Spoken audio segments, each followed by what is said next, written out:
Hey everybody, what's going on? Welcome back. It's Jordan here. Had a fun task this morning, and that was scraping walls with this guy. Super handy tool. Just scrape, scrape, scrape, scrape. Why do I gotta scrape the walls? Well, that's because there used to be conduit that came down here and it fed into the telephone jacks, which I removed. And then there was also the conduit that fed into the electrical outlets, and we raised those so they sit above the billy cabinets.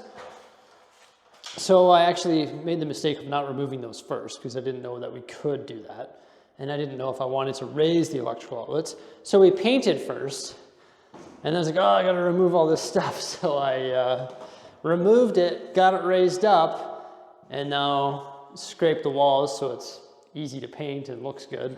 And I was also using these two tools right here, the chisel and the hammer, for the stubborn stuff that was hard to get off, and that's why I'm wearing safety goggles or safety glasses, because I took one to the eye that I was like, uh-oh, I need some glasses. Not looking to lose my sight over this stuff.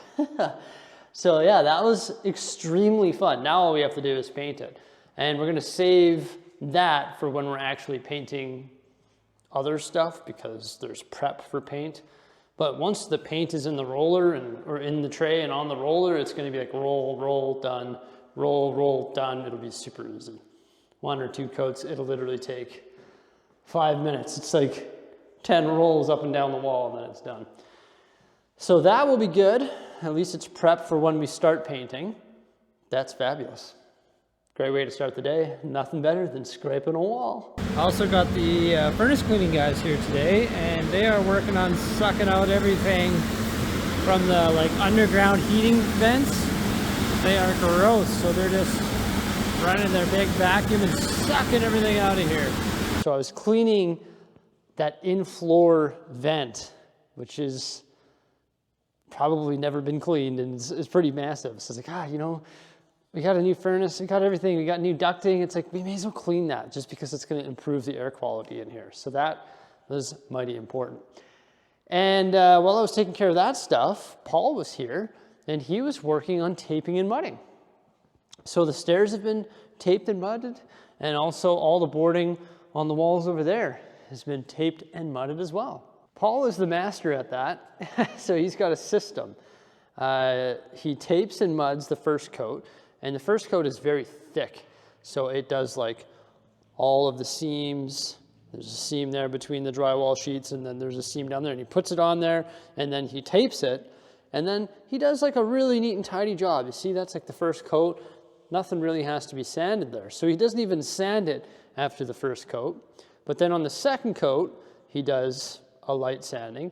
And then once he applies the third and final coat, he does like the final sanding, and it's just gonna look perfect, ready for paint. The thing is that stuff takes 24 hours to dry, especially the first coat, because it's so thick in the seams of all the board. So we can't apply the second coat until Monday. But that's all good, because he's out having lunch right now, and when he gets back, we're gonna continue doing some other stuff. Also, I forgot to mention that this board right here has been installed. And I also was phoning some plumbers today. I phoned 4, and all of them were like, we're not touching that water line unless you turn the water off. So, and they're like, we're not freezing a water line. Maybe if it was residential, but definitely not commercial. We're not touching that just because the pressure is so high. So you got to turn the water off for the building if you want us to relocate that pipe. So now I've got a decision to make. Am I going to reach out to the condo board and say, hey, I need you to turn all the water off to the building for 10, 15, 20 minutes, an hour, whatever it is, so that I can move this pipe where it comes into the building? Or am I just going to leave it as it is? Or am I going to just replace this valve right here with something different and then just remove it there? I mean, I can still run into that. It's not very high. I sort of want to just contact the condo board and see if we can turn the water off to the building for an hour. That's just an inconvenience to everybody, though, and a lot of coordination on my end. Seeing the famous table of drills right here, we have the P-trap that's going to be installed underneath the sink. So you remove the air duct, which feeds into the washroom, and just took the extender off. It was spot welded, so that was a bit of a nuisance. But now we're going to cut the hole to feed this pipe underneath this plywood and into the washroom. Made the hole a little bit larger, and that's a great place for a conduit. So that is feeding from the light switch in the bathroom to the light fixture. Like, who built this originally? They're like, oh, I'm just gonna put a conduit there, and then we're gonna put the air vent right there. Doesn't make a whole lot of sense. Boom, just like that. So we flange the metal and then put some 2x3 pieces on the side, and that gave us something to screw up into from the bottom, and that holds the vent in place.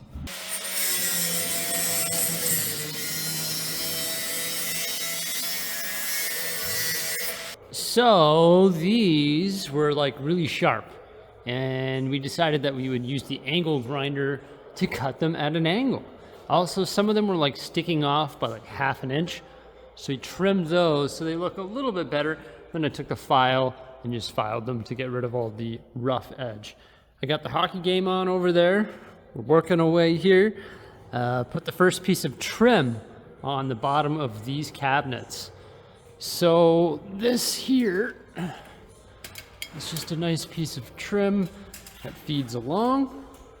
And now what we're gonna do is cut a larger piece of trim, which is gonna be 6 inches, and that's gonna go down here and cover up all of this stuff.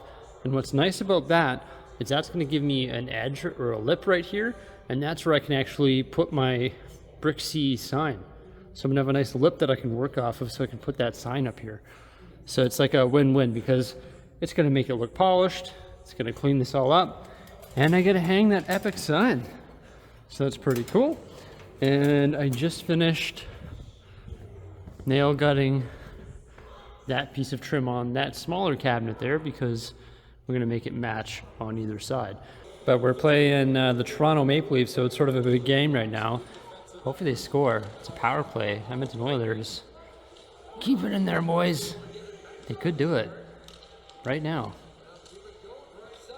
Ah, maybe not. But I hope we win this one. It's the Toronto Maple Leafs, so it's a must win.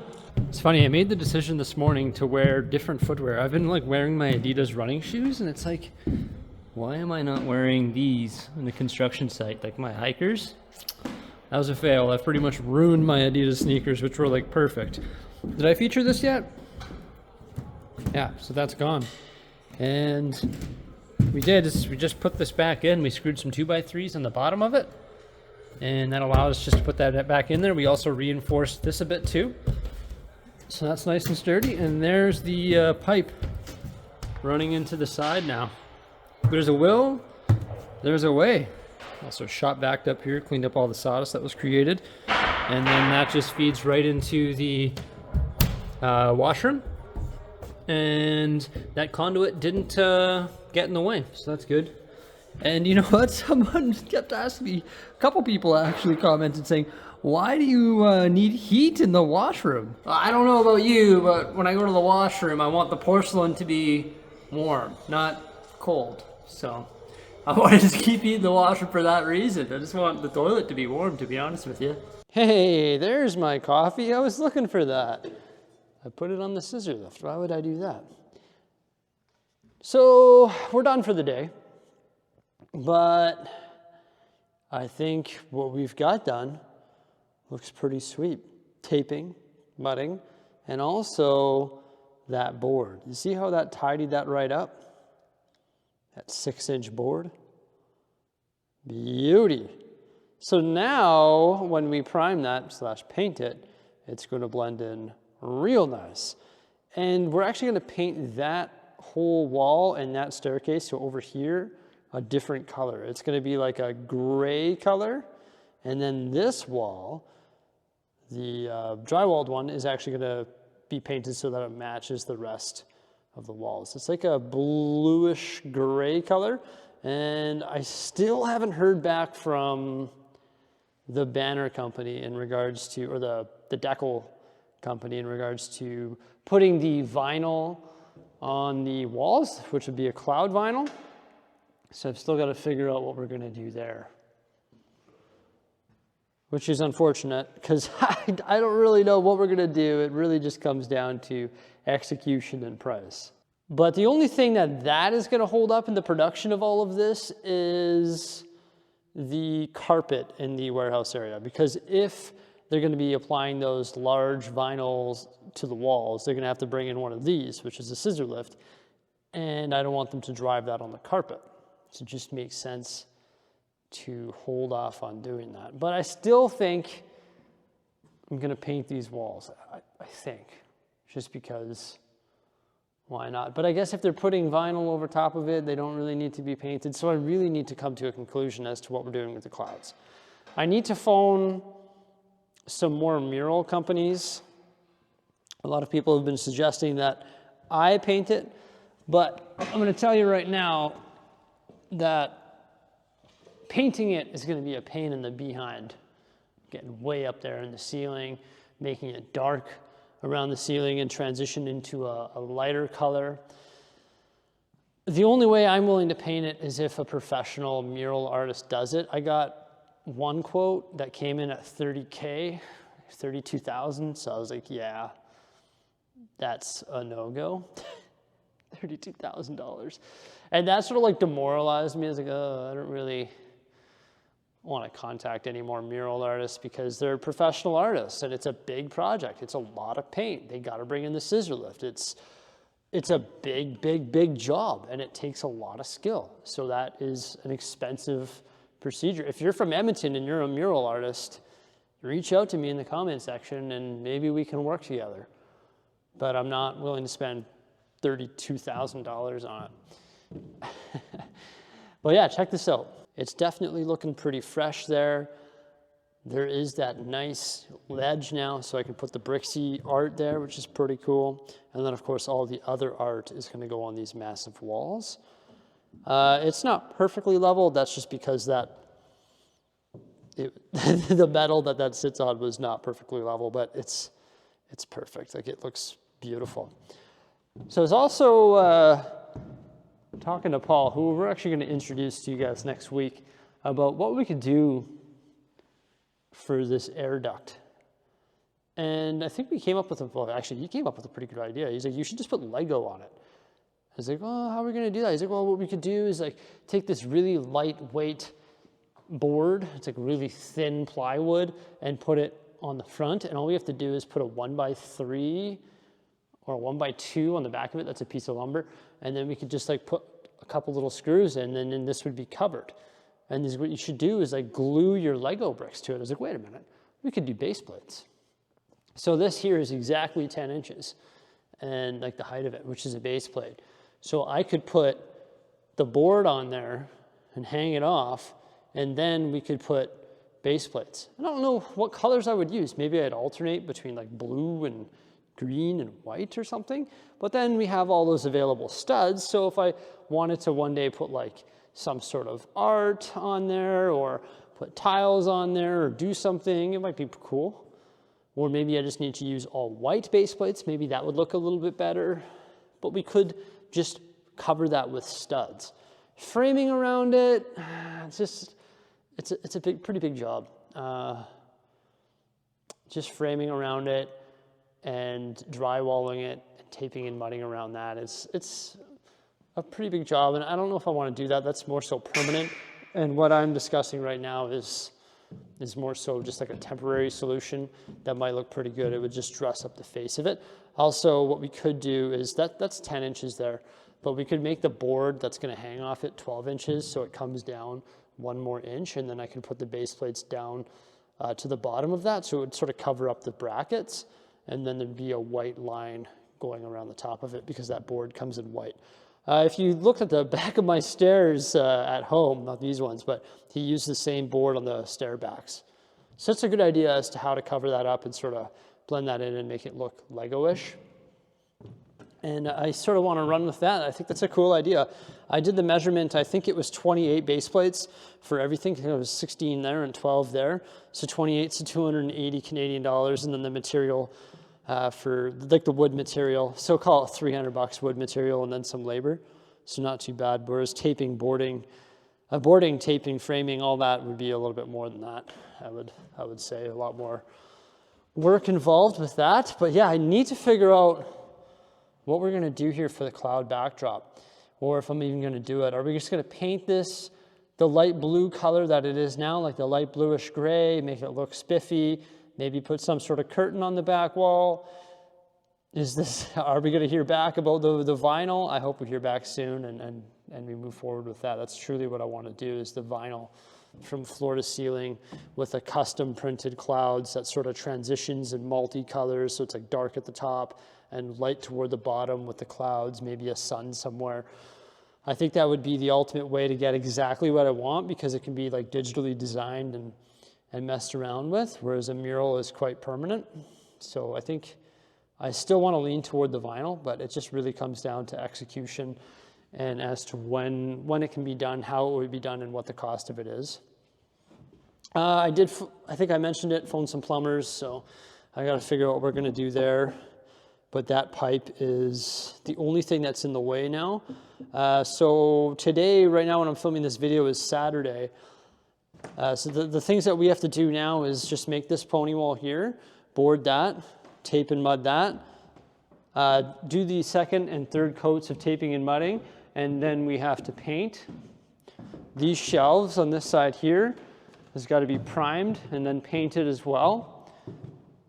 We put the P-trap in the washroom, so that is hooked up there. So now we just have to do the toilet and the sink in there, and finalize a bunch of painting, and then do the carpet, and also put a door on this room, and then it's pretty much done.